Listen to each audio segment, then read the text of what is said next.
والصلاة والسلام على خاتم النبيين اما بعد فاعوذ باللہ من الشیطان الرجیم بسم اللہ الرحمن الرحیم۔ پڑھیے الصلاة والسلام علیک یا رسول اللہ وعلی آلک واصحابک یا حبیب اللہ۔ الصلاة والسلام علیک یا نبی اللہ وعلی آلک واصحابک یا نور اللہ۔ نویت سنت الاعتکاف۔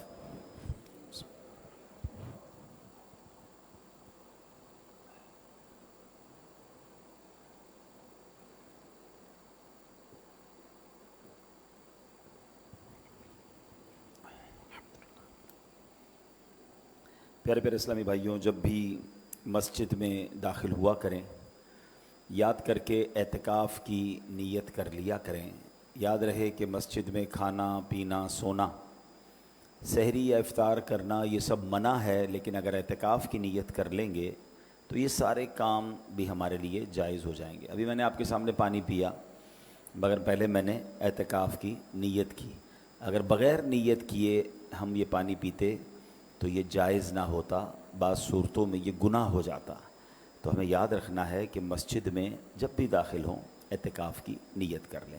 درود پاک پڑھنے کے بے شمار فضائل و برکات ہیں۔ کعبے کے بدر الدجا، طیبہ کے شمس الضحیٰ صلی اللہ تعالیٰ علیہ وسلم کا فرمان عالی شان ہے، من صلی علیہ فی یوم الجمعۃ الف مرۃ۔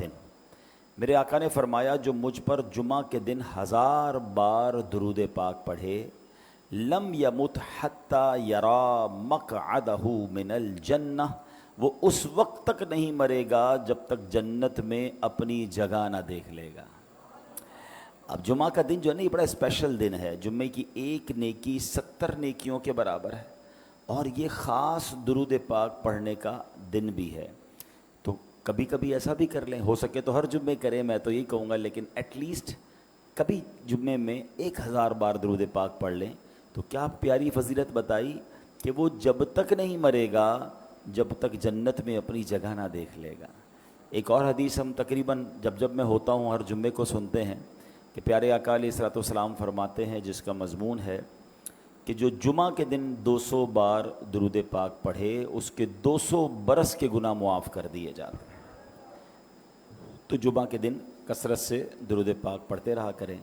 آج الحمدللہ جمعہ کا دن بھی ہے اور یوم تشکر بھی ہے، شکرانے کا دن بھی ہے کہ رب کریم نے ہمارے اس پیارے وطن کو جو دشمنوں پر فتح نصیب فرمائی، ہم اس پر اللہ کا شکر ادا کرتے ہیں اور اللہ سے یہ دعا بھی کرتے ہیں کہ مولا اس وطن کی ہمیشہ حفاظت رکھنا، اس کی سرحدوں کی حفاظت رکھنا۔ اللہ ہماری افواج اور جن لوگوں نے اس مشکل مرحلے میں ہمارے وطن کی حفاظت میں کردار ادا کیا، ان کو اس کی بہترین جزا عطا فرمائے اور قدم قدم پر ان کی غیب سے مدد فرمائے۔ اور یہاں ایک اور بات بھی ہمیں سیکھنے کو ملتی ہے کہ جس طرح کے حالات پچھلے دنوں ہوئے اور جو ہماری کیفیت تھی، اس میں یہ اندازہ ہونا چاہیے کہ یہ وطن کتنی بڑی نعمت ہے۔ تو ہمیں اپنے وطن کی قدر بھی کرنی ہے، کیونکہ آزادی جو ہے نا یہ بڑے نصیب والوں کو ملتی ہے۔ ہم نے تو خیر یہ سارے معاملات نہیں دیکھے، بزرگوں نے جو بتایا کہ پہلے جو معاملات تھے اور یہ وطن بننے کے بعد مسلمانوں کو جو آسانی ملی ہے، تو ہمیں اس وطن کی قدر کرنی چاہیے، اس کی فلاح و بہبود میں، اس کی ترقی میں اپنا کردار ادا کرنا چاہیے۔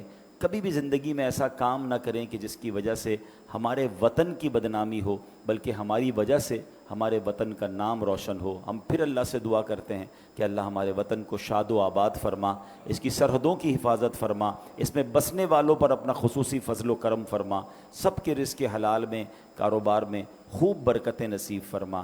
یہ اللہ کے رازوں میں سے ایک راز وطن ہے جو ہمیں 27 رمضان کو ملا ہے۔ یہ وطن ختم ہونے کے لیے نہیں، یہ انشاءاللہ باقی رہنے کے لیے بنا ہے۔ بس اللہ کرے کہ ہم اپنے وطن کے خیرخواہ بنیں اور اپنے وطن کی ترقی میں اپنا کردار ادا کریں۔ اب آگے چلتے ہیں۔ آج جو ہمارا بیان، ہم ہر جمعے کو جو بیان کرتے ہیں، اس میں جو ہمارا ٹاپک ہوتا ہے، ہم کوشش کرتے ہیں کہ قرآن مجید فرقان حمید کی کچھ آیتوں کی تلاوت اور پھر اس کی ترجمہ اور اس کو تفسیر کو سمجھیں. قرآن کی باتیں ہم الحمدللہ سیکھتے چلے جاتے ہیں. آج بڑا پیارا موضوع ہے. آج اللہ کریم نے ایک شہر کی قسم ارشاد فرمائی ہے. اب رب کریم قسم ارشاد فرمائے. پہلے تو ایک بات یاد رکھیں کہ اللہ کریم جو فرمائے وہ حق ہے. رب سے زیادہ کون سچا ہے اس رب کریم. لیکن جب قسم ارشاد فرما دے تو اس کا مطلب یہ ہے کہ یہ بات کتنی امپورٹنٹ ہے اور کتنے مبارک شہر کی بات ہو رہی ہے. اللہ اکبر. دیکھیں ذرا سمجھیے گا, ہم کسی بات کو منوانے کے لیے, کسی بات کو یقین دلانے کے لیے ہم کہتے ہیں اللہ کی قسم ہیں, کیونکہ ہم مخلوق ہیں, رب خالق ہے. ہم غلام ہیں, اللہ مالک ہے. ہم رزق کے محتاج ہیں, رب عطا فرمانے والا ہے. تو ہم جب بھی قسم کھائیں گے اپنے سے بلند رتبہ کی قسم کھائیں گے نا. ہم کہتے ہیں اللہ کی قسم. اللہ اکبر. لیکن جب اللہ پاک قسم ارشاد فرماتا ہے تو یہاں یہ بات نہیں ہوتی, بلکہ اللہ پاک قسم ارشاد فرماتا ہے اس لیے کہ جس بات کی قسم کھائی جا رہی ہے سوچو وہ کتنی اونچی شان والی ہے, کتنی اہمیت والی ہے. اللہ قرآن میں فرماتا ہے وَمَنْ أَصْدَقُ مِنَ اللَّهِ قِيلًا, اور اللہ سے زیادہ کس کی بات سچی ہے. اب آپ سوچ رہے ہوں گے ایسا کون سا شہر ہے جس کی رب عز و جل نے قسم ارشاد فرمائی. اللہ اکبر. اب ذرا سنیے گا, اللہ کریم قرآن مجید فرقان حمید میں ارشاد فرماتا ہے, شہر سورت کا نام بھی بلد ہے. بلد کہتے ہیں شہر کو, اور یہ پارہ نمبر 30 میں ہے اور اس کی آیت نمبر 1 اور 2. اللہ ارشاد فرماتا ہے لا اقسم بہذا البلد وانت حل بہذا البلد. سبحان اللہ. اب اس کا ترجمہ کیا ہے؟ رب کریم قرآن مجید میں ارشاد فرماتا ہے, اب ذرا اس کا معنی سمجھیے گا, مجھے اس شہر کی قسم. اے ہائے ہائے, کون سے شہر کی؟ ابھی ذرا آگے سنیں گے. یہاں یہ قسم جو ارشاد فرمائی جا رہی ہے نا, اس کا مطلب ہے کہ اے محبوب مجھے کس شہر کی قسم؟ شہر مکہ کی قسم. یہاں بات ہو رہی ہے شہر مکہ کی. اور دیکھیں نا, یہ آج کل حج کے دن ہیں, دنیا بھر سے لوگ حج پر جا رہے ہیں اور خوشی خوشی احرام پہن کر اپنے رشتہ داروں سے مل کر سوئے حرم سفر کر رہے ہیں. حج کا سفر نصیب والوں کو نصیب ہوتا ہے. اب فلائٹس بھی شروع ہو گئی ہیں, بلکہ مکہ پاک حاجی پہنچنا بھی شروع ہو گئے ہیں. اللہ پاک سے ہماری بھی دعا ہے, ہمیں بھی یہ سعادت نصیب ہو جائے کہ ہم بھی احرام باندھیں, حرم پاک پہنچیں, کعبہ مقدسہ کی پرنور فضاؤں میں سانسیں لیں, کعبہ شریف کے نظاروں سے ہماری آنکھیں ٹھنڈک پائیں, کبھی ملتزم اور کچومیں, کبھی حجر اسود کے بوسے لیں, کبھی میزاب رحمت کے نیچے نفل پڑھنے کی سعادت ملے. اللہ کرے کہ ہمیں بھی منی, عرفات اور مزدلفہ کی مبارک ساعتیں نصیب ہو جائیں. خدا کی قسم جو منی کی وادی کی راتیں ہیں, ساری زندگی آپ بڑے سے بڑے 5 اسٹار ہوٹل میں رہ لیں, مگر جو ان خیموں کی راتوں کا لطف ہے, جو مزدلفہ کی پتھریلی زمین پر جب کوئی ٹینٹ بھی نہیں ہوتا, جب لاکھوں فرزندان توحید لبیک اللہم لبیک کی صداؤں کے ساتھ وہ رات گزارتے ہیں. اللہ اکبر. یہ لفظوں میں یہ مناظر بیان نہیں ہو سکتے. اللہ ہم سب کو نصیب فرمائے. اور سبحان اللہ, بڑی خوبصورت بات روایتوں میں ملتی ہے کہ حاجی کے لیے جو مزدلفہ کی رات ہے وہ شب قدر سے افضل رات ہے. اتنی مبارک رات. اللہ اکبر. عرفات کے دن کو لفظوں میں کیسے بیان کر دیں, جب سارے حاجی اللہ کی بارگاہ میں اپنے گناہوں کی معافی طلب کرتے ہیں. اور احادیث میں مضمون ملتا ہے کہ اللہ کریم اس دن سب کی بخشش فرما دیتا ہے. تو یہ ایسا سفر ہے کہ بس جب جب حج کے دن آتے ہیں نا تو بس دل تڑپ اٹھتا ہے, اور دل سے صدا کیا نکلتی ہے. یہ ذوالحجہ کا مہینہ آخری مہینہ ہے, اسلامی سال کا آخری مہینہ ہے. تو صلاۃ والسلام کا ایک شعر ہے نا, ذکر تھا آخری مہینے کا, تذکرہ چھڑ گیا مدینے کا, حاجیوں مصطفیٰ سے کہہ دینا, حاجیوں مصطفیٰ سے کہہ دینا, غم کے مارے سلام کہتے ہیں. اللہ ہمیں بھی جلدی جلدی حج کی سعادت نصیب فرمائے.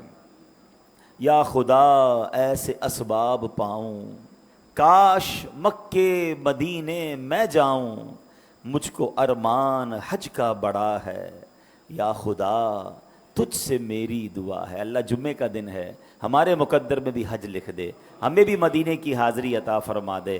تو اب سبحان اللہ قرآن کی آیت کی طرف آتے ہیں. لا اقسم بہذا البلد, مجھے اس شہر کی قسم. اس آیت میں اللہ کریم نے مکہ پاک کی قسم ارشاد فرمائی ہے. تو اب ذرا غور کیجئے کہ جب رب قسم ارشاد فرما رہا ہے یہ کتنا مبارک شہر ہوگا. اچھا, اب شہر مکہ کی قسم جب ارشاد فرمائی تو ہو سکتا ہے کسی کے ذہن میں سوال آئے کہ واقعی یہ تو بڑا مبارک شہر ہے, وہاں کعبہ ہے, وہاں حجر اسود ہے, وہاں مکہ میں نبی پاک کی ولادت گاہ ہے, وہاں جناب حضرت ابراہیم علیہ الصلوۃ والسلام نے اس شہر کو اپنایا, مقام ابراہیم ہے, وہاں حجر اسود ہے, وہاں منی, عرفات, بہت کچھ ہے.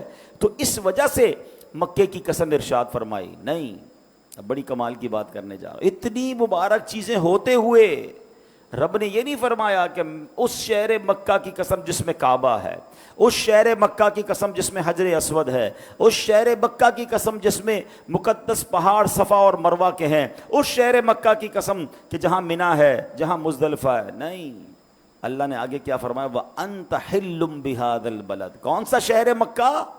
جبکہ تم اس شہر میں تشریف فرما ہو. اے محبوب آپ اس شہر میں ہیں, اس لیے شہر مکہ کی قسم. آئے ہائے, یعنی محبوب کریم علیہ الصلوۃ والسلام مکہ پاک کی فضیلت کی چیزیں بہت ہیں, مگر اس شہر میں جو سب سے زیادہ مجھے پسند ہے وہ یہ ہے کہ شہر پاک کی مٹی نے آپ کے قدم کے بوسے لیے ہیں. یہی وہ حوالہ ہے جس کی وجہ سے مکہ مکرمہ کی عزت میں اتنا اضافہ ہوا.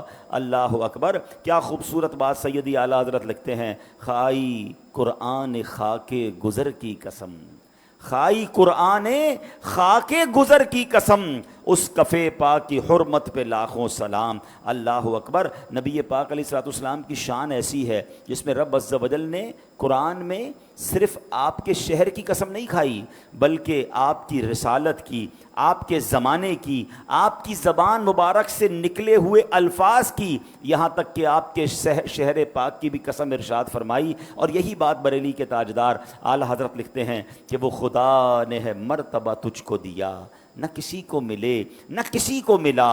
وہ خدا نے ہے مرتبہ تجھ کو دیا, نہ کسی کو ملے نہ کسی کو ملا, کہ کلام مجید نے کھائی شہا, تیرے شہر و کلام و بقا کی قسم. اللہ اکبر. یہ شان ہے مصطفیٰ کریم علیہ الصلوۃ والسلام کی. اب جناب ایک اور بات ذہن میں پیدا ہوتی ہے کہ نبی پاک علیہ الصلوۃ والسلام کو رب عز و جل نے مکہ پاک میں ہی کیوں پیدا فرمایا؟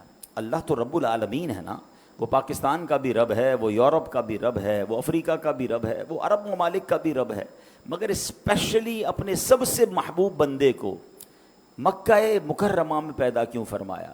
تو کچھ انشاءاللہ شان مکہ بھی سنیں گے اور شان محبوب رب العالمین بھی سنیں گے. سنتے جائیے اور اپنا ایمان تازہ کرتے جائیے. تو اب اللہ عز و جل نے مکہ پاک کے لیے نبی پاک کی شان کیا ہے؟ ایک بات یاد رکھیے گا کہ اللہ پاک کے رب ہونے کا اظہار جیسا رسول پاک علیہ الصلوۃ والسلام پر ہے ایسا کسی اور پر نہیں ہے. ہاں, اللہ نے جو شان عطا فرمائی نا اپنے حبیب کو, سبحان اللہ. اب آپ ذرا سمجھیے گا, رب تو وہ ہمارا بھی ہے نا, مگر ہماری اوقات کیا ہے؟ کمالات مصطفیٰ صلی اللہ تعالی علیہ وسلم کیسے ہیں؟ ہماری آنکھ تو اس دیوار کے پیچھے نہیں دیکھ سکتی ہے, اور نبی پاک کی شان یہ ہے فرش پر بیٹھے تو عرش کو ملاحظہ فرما لیا کریں. ہمارا ہاتھ یہ جہاں تک ہاتھ جا رہا ہے وہاں تک ہم چیزوں کو پکڑ سکتے ہیں, اس کے بعد ہمارا ہاتھ آگے کچھ پکڑ نہیں سکتا. مگر میرے آقا علیہ الصلوۃ والسلام کی شان یہ ہے کہ ہاتھ اٹھائیں تو جنت کے پھلوں تک پہنچ جایا کریں. سبحان, حدیث پاک میں یہ مضمون موجود ہے. پھر اسی طرح چند میٹر کے فاصلے سے ہمارے کان سن نہیں پاتے, دور سے کوئی بات کرے تو آواز زور سے بولو بھائی آواز نہیں آ رہی, ہماری اتنی سماعت ہے. اور سرکار دو عالم علیہ الصلوۃ والسلام کی شان یہ ہے کہ لاکھوں کلومیٹر دور کی آواز بھی سن لیں, بلکہ سب جانے دیجئے میرے آقا کی شان تو یہ ہے کہ بچپن میں جھولے میں ہیں اور اشارہ فرماتے ہیں اور چاند حرکت کرنے لگ جاتا ہے. چاند جھک جاتا جدھر انگلی اٹھاتے مہد میں. یہ کوئی کہانی کی بات نہیں. حضرت عباس رضی اللہ تعالیٰ عنہ نبی پاک کے چچا ہیں جو بعد میں ایمان لائے.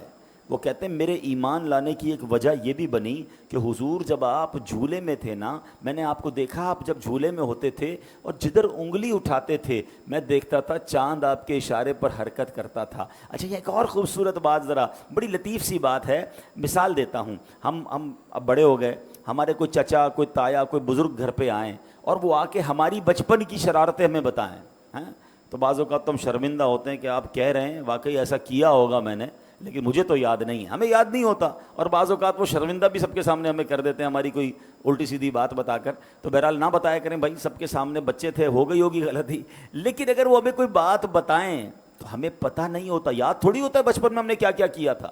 حضرت عباس نے پیارے آقا علیہ الصلوۃ والسلام کو بتایا، کب بتایا؟ جب 40 سال کی عمر میں نبی پاک اعلان نبوت فرما چکے، اس کے بعد ہی مسلمان ہوئے نا حضرت عباس۔ 40 پلس ایج میں نبی پاک سے حضرت عباس کہہ رہے ہیں کہ آپ جھولے میں نے دیکھا تھا، آپ جدھر انگلی اٹھاتے تھے ادھر چاند حرکت کرتا تھا۔ تو پیارے آقا نے یہ نہیں فرمایا کہ میرے چچا مجھے کیا معلوم اس وقت کیا ہوتا تھا، آپ نے فرمایا جی میں چاند سے باتیں کرتا تھا، وہ مجھ سے باتیں کرتا تھا۔ صرف اشارہ نہیں، سرکار دو عالم علیہ الصلوۃ والسلام کی شان جھولے مبارک میں یہ تھی کہ چاند کی آواز سن لیا کرتے اور چاند سے گفتگو فرمایا کرتے۔ ایسے ہی نہیں اعلیٰ حضرت نے شعر لکھا کہ چاند جھک جاتا جدھر انگلی اٹھاتے، مہد میں کیا ہی چلتا تھا، اشاروں پر کھلونا نور کا۔ تو ایسے آقا کہ جن کو رب نے اس قدر کمالات سے نوازا، سبحان اللہ۔ اب ذرا نبی پاک سے رب کا پیار دیکھیں، اللہ نے کئی مقامات پر قرآن میں کس طرح اپنے محبوب سے بات کی۔ رب کا رب کا کے معنی کیا ہے؟ فرمایا تمہارا رب، اے محبوب آپ کے رب نے فرمایا، اے محبوب آپ کے رب نے فرمایا، یعنی سبحان اللہ اپنے رب ہونے کا اظہار جیسے اپنے محبوب علیہ الصلوۃ والسلام پر فرمایا، ایسا رب نے کسی کو نہیں فرمایا۔ کہیں فرماتا ہے اے محبوب آپ کے رب نے قرآن اتارا، آپ کا رب نعمتیں دیتا ہے، آپ کا رب حکمت والا ہے، آپ کا رب علم والا ہے۔ ارے رب العالمین ہے، وہ تو سب کا رب ہے، مگر سبحان اللہ رب عز و جل اپنی ربوبیت کا اظہار بھی اپنے محبوب علیہ الصلوۃ والسلام کی نسبت کے ساتھ کر رہا ہے۔ اس میں رب عز و جل کا سرکار دو عالم علیہ الصلوۃ والسلام سے پیار اور کس قدر یوں سمجھیے کہ کرم نوازی ہے وہ جھلک رہی ہے۔ شان ربوبیت کا جیسا اظہار سرکار دو عالم علیہ الصلوۃ والسلام پر ہوا، ایسا کسی اور پر نہیں ہوا۔ اب سبحان اللہ یہ تو ہو گئی شان مصطفیٰ نبی پاک کا مقام۔ اب یہ جو مکہ ہے یہ کتنی مبارک جگہ ہے،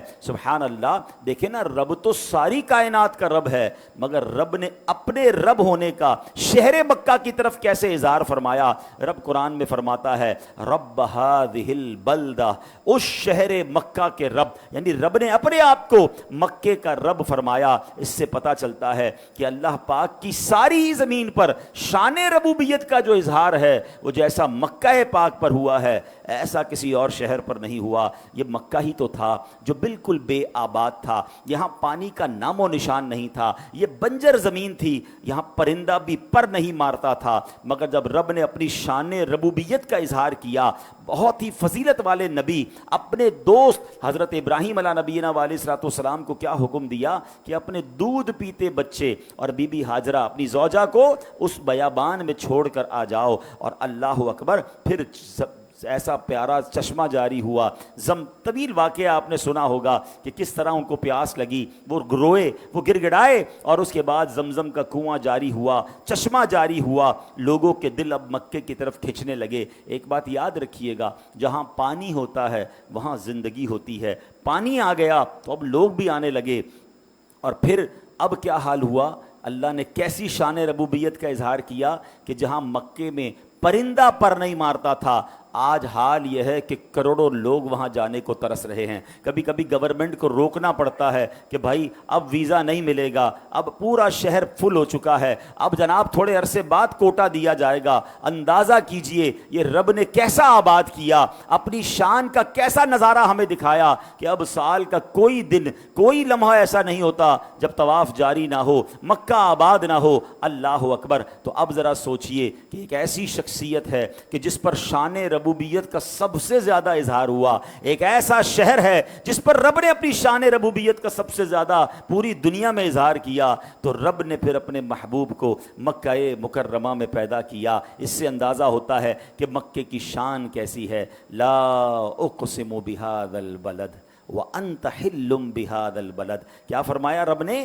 مجھے اس شہر کی قسم جبکہ تم اس شہر میں تشریف فرما ہو. اچھا, مکہ مکرمہ کے بارے میں ایک اور بات سنیے تاکہ مزید شوق پیدا ہو اس مبارک شہر کی طرف جانے کا. ہمارے آقا علیہ الصلوۃ والسلام کیا ہیں؟ رحمت للعالمین. نبی پاک کون ہیں؟ رحمت للعالمین, تمام جہانوں کے لیے رحمت بن کر تشریف لائے. ایک بڑی کمال کی بات بتاؤں, پیارے آقا جب سے تشریف لائے نا دنیا میں, عذابات آنا بند ہو گئے ہیں. پہلے کی قوم پر بڑے عذاب آتے تھے, پتھر برستے تھے, آگ برستی تھی, پوری پوری قوم غرق کر دی جاتی تھی. جب سے نبی پاک دنیا میں تشریف لائے ہیں اس دنیا پر وہ والے عذابات کا سلسلہ ختم ہو گیا. اللہ اکبر. حضرت نوح علیہ السلام کی پوری قوم کو سیلاب میں غرق کر دیا گیا. قوم لوط کی جو قوم تھی اس کو آسمان پر اٹھا کر زمین پر پٹک کر برباد کر دیا گیا. جب سے نبی پاک آئے عذاب آنا بند ہو گئے. حالانکہ اب عجیب بات تو یہ ہے کہ کفار مکہ مسلمانوں کو ٹیسٹ کرنے کے لیے, نبی پاک کو معاذ اللہ آرگیومنٹ کرنے کے لیے یہ دعا کیا کرتے تھے کہ ہم پر عذاب نازل کر کے دکھاؤ. اگر تم اللہ کے نبی ہو, جیسے پچھلی قوموں پر عذاب نازل ہوئے ہم پر عذاب نازل کر کے بتاؤ. بلکہ معاذ اللہ سے دعا کرتے تھے کہ اللہ ہم پر پتھر برسا دے, ہم پر دردناک عذاب اتار دے. ایسی جری قوم تھی کہ جو اس طرح کی دعائیں کرتی تھی. مگر قرآن میں رب نے جواب کیا دیا کہ تم پر عذاب نہیں آ سکتا. What was the reason? Listen carefully. اللہ فرماتا ہے وَمَا كَانَ اللَّهُ لِيُعَذِّبَهُمْ وَأَنْتَ فِيهِمْ. اور اللہ کی یہ شان نہیں کہ انہیں عذاب دے جب تک اے حبیب تم ان میں تشریف فرما ہو. تمہارے درمیان رسول پاک موجود ہیں, اس قوم پر عذاب نہیں آئے گا. اللہ اکبر. حالانکہ وہ دشمن تھے, وہ ایمان والے نہیں تھے, وہ اللہ رسول کے دشمن تھے, مگر دشمنوں کے درمیان بھی جب رحمت للعالمین تشریف فرما ہے تو عذاب نہیں آئے گا. تو سبحان اللہ, جو ایمان والے ہیں ان پر عذاب کیسے آئے گا؟ جو اللہ کے نبی کے دوست ہیں, اللہ کے ماننے والے ہیں, ان پر عذاب کیسے آئے گا؟ اور یہی بات اعلیٰ حضرت لکھتے ہیں, فرماتے انت فیہم نے عدو کو بھی لیا دامن میں. کیا فرمایا؟ وما کان اللہ لیعذبہم وانت فیہم. ارے ان پر عذاب کیسے آ سکتا ہے محبوب, تم ان کے درمیان ہو. وانت فیہم نے عدو کو بھی لیا دامن میں. عدو کہتے ہیں دشمن. حضور آپ ان کے درمیان تھے تو دشمن بھی بچ گیا, تو پھر دوست کا عالم کیا ہوگا؟ ذرا خوبصورت شعر سنیے گا. انت فیہم نے عدو کو بھی لیا دامن میں, عیش جاوید مبارک تجھے شیدائی یہ دوست. ارے جو نبی پاک کا شیدائی ہے اس کو تو پھر دنیا اور آخرت کی برکتیں مبارک ہوں. یہ تو وہ رحمت للعالمین ہے کہ جن کی وجہ سے دشمنوں پر عذاب نہیں آتا. تو جو ایمان والے ہیں وہ دنیا میں بھی خیر میں رہیں گے اور آخرت میں بھی خیر رہیں گے.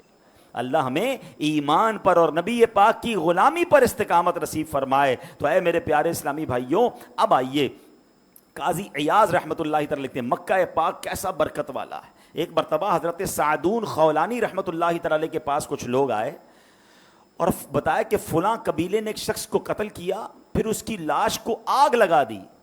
مگر حیرت کی بات یہ تھی کہ رات گئے تک اس کا جسم آگ میں رہا, مگر اس کی جسم پر آگ نے کوئی اثر ہی نہیں کیا. یہاں تک کہ اس کا سفید رنگ جو تھا وہ بھی آگ کی جلنے کی وجہ سے ویسا کا ویسا ہی رہا, رنگ بھی کالا نہیں ہوا. بڑے حیران ہیں ہم کہ آگ کیوں اثر نہیں کر رہی اس بندے پر. سعدون خولانی رحمۃ اللہ تعالی نے فرمایا اس مرنے والے شخص نے 3 حج کیے ہوں گے, جا کر چیک کرو.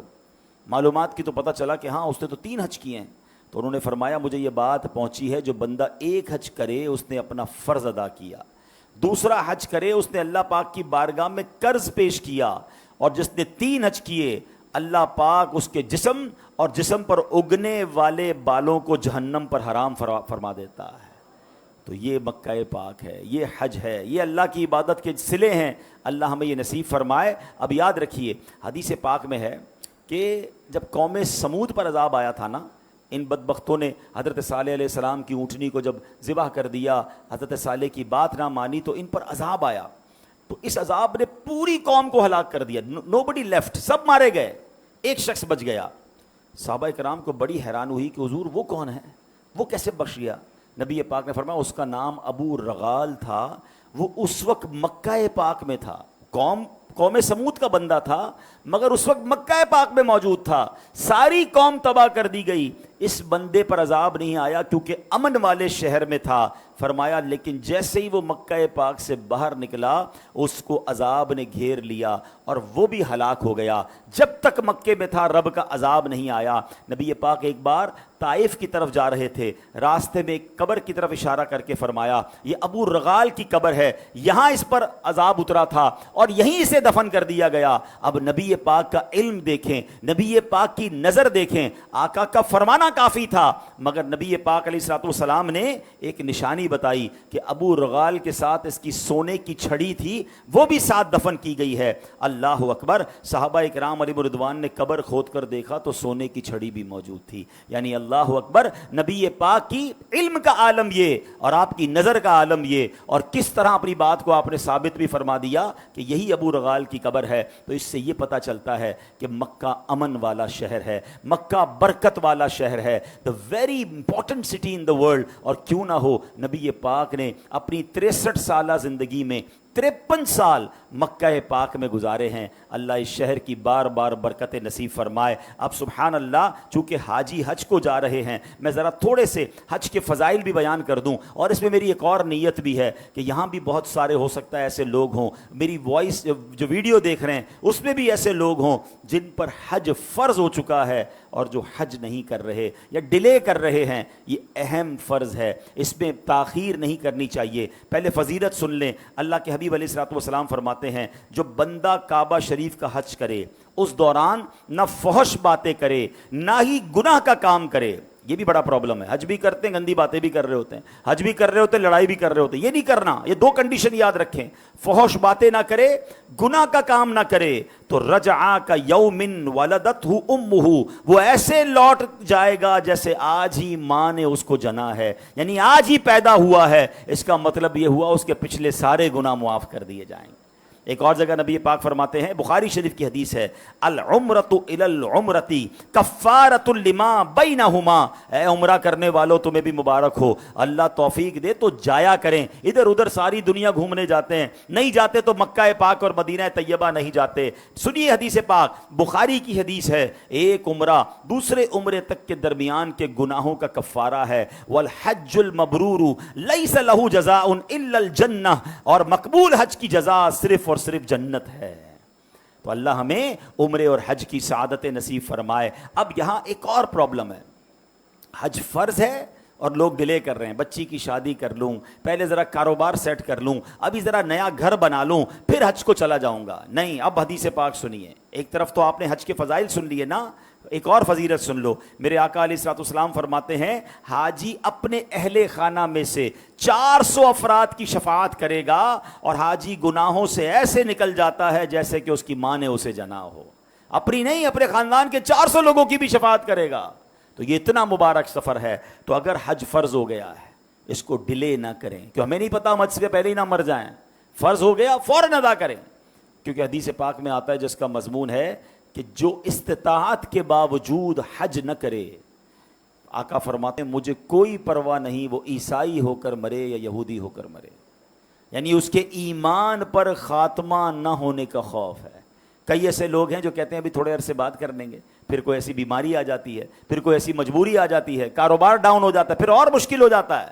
فرض ہو گیا ہے، بالکل سارے کام چھوڑیں، پہلے فرض حج کریں۔ یہ بھی لوگوں کے ذہن میں جب تک ماں باپ حج نہیں کرتے اولاد حج نہیں کر سکتی، نہیں، اگر اولاد پر حج فرض ہو گیا ہے، بے شک ماں باپ نے حج نہیں کیا، اس کو اپنا حج فرض ادا کرنا ہوگا، یاد رکھیے گا۔ ہاں، نفلی حج میں اپنے والدین کی اجازت ضروری ہے، باقی معاملات ضروری ہے۔ فرض حج کے لیے اگر مجھ پر فرض ہے تو میں نے حج پر جانا ہوگا. اور پیارے اسلامی بھائیوں اس میں تاخیر نہ کریں. اور یہاں ایک عشق والی بات بتا دوں, پہلے تو اتنے مکے کے فضیلتیں سنی ہیں, اس مبارک شہر میں چلے جائیں گے, مدینے میں آقا کی بارگاہ میں جائیں گے تو مسئلے ویسے ہی حل ہو جائیں گے. تو عشق والی بات یہ ہے کہ اگر آپ کسی پرابلم کی وجہ سے حج پر نہیں جا رہے نا تو پھر تو جلدی حج پر چلے جائیں. کیوں؟ مٹتے ہیں جہاں بھر کے آلام مدینے میں, بگڑے ہوئے بنتے ہیں سب کام مدینے میں. ارے مکے مدینے جائیں تو صحیح, اللہ رسول کی بارگاہ میں جائیں, ویسے ہی مسئلے حل ہو جائیں گے. اور ایک اور حدیث پاک جس کا مضمون ہے حج کرو غنی ہو جاؤ گے.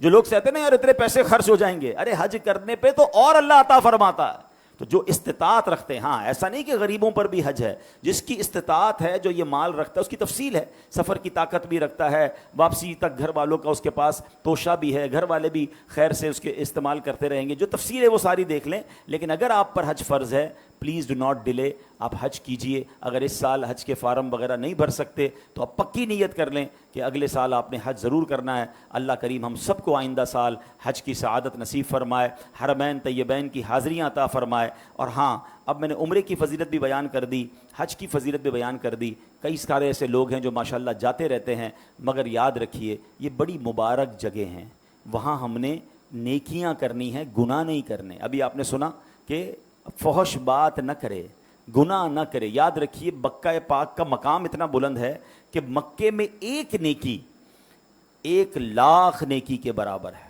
سبحان اللہ. آپ سوچیں نا ابھی آپ نے کیا کہا, سبحان اللہ دوبارہ کہیے. اگر یہی مکے میں کہے نا تو 1,00,000 سبحان اللہ کہنے کا ثواب ملے گا.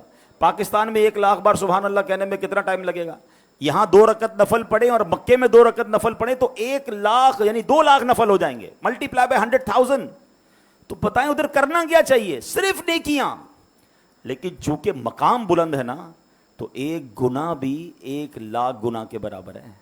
یہ بھول جاتے ہیں لوگ, وہاں بھی غیبت, وہاں بھی لڑائی, وہاں بھی موبائل پر پتہ نہیں کیا کیا دیکھ رہے ہیں. نہیں, مکے میں ڈرنا ہے کہ میرے گناہ نہ, کہیں میں گناہ لے کر نہ آ جاؤں, میں معافی مانگنے گیا ہوں, میں اللہ کو راضی کرنے گیا ہوں. بالکل اسی طرح مدینہ طیبہ, سبحان اللہ, سنبھل کر پاؤں رکھنا زائروں شہر مدینہ میں, کہیں ایسا نہ ہو سارا سفر بیکار ہو جائے. تو اللہ آپ کو بار بار حج اور عمرہ نصیب فرمائے, مگر ادب کے ساتھ جائیے گا, عبادت کے لیے جائیے گا. اور مکے میں تو وہ عبادت ہے جو پوری دنیا میں نہیں ہو سکتی, خاص طور پر طواف کعبہ ہے. پوری دنیا میں کعبہ تو ایک ہی جگہ ہے نا, تو وہاں طواف کریں, عمرے کریں, حرم پاک میں وقت گزاریں. یہ ہوٹلوں پہ, شاپنگ سینٹر میں لوگ پورا دن باہر گھوم رہے ہوتے ہیں. 1-8 گھنٹے کے لیے مسجد نبوی شریف میں, 2 گھنٹے کے لیے گئے, حرم شریف میں گئے, باقی سارا دن باہر. نہیں, ہم اس لیے نہیں گئے, اللہ نے بلایا ہے تو اس سفر کو اپنی مغفرت کا سفر بنائیں. اللہ کریم ہمیں بار بار سفر کرنے کی توفیق عطا فرمائے. ماشاء